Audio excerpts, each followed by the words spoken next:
ছেলেদের বন্ধুত্বগুলোতে আমি বরাবরই মুগ্ধ হই। ওদের বন্ধুত্বে না কোনো ভনিতা থাকে না, স্বার্থ থাকে না। গতকাল এক্সাম দিয়ে ফেরার পথে বাসে অনেকগুলো স্কুল ছাত্র উঠল।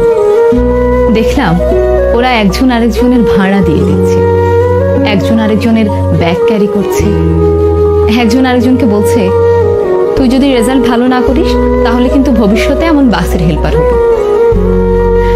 আরেকজন বলছে আর তুই পানের দোকানদার হবি। ওদের এই খুনসুটিগুলো দেখতে আমার বেশ ভালো লাগছিল। আমি জানি না সামনের কিছু বছর পর ওরা কে কোথায় থাকবে, কার জীবনের মোড় কোন দিকে ঘুরে যাবে। তখন হয়তো এদের মধ্যে কারো কারো বন্ধুত্ব ভেঙে যাবে, আবার কারো বন্ধুত্ব অটুট থাকবে আজীবন।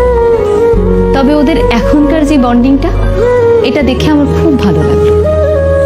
ওরাও হয়তো একটা সময় পর এই সময়টাকে অনেক মিস করবে। তবে যে যাই বলুক না কেন, ছেলেদের বন্ধুত্বগুলো অদ্ভুত রকমের সুন্দর হয়।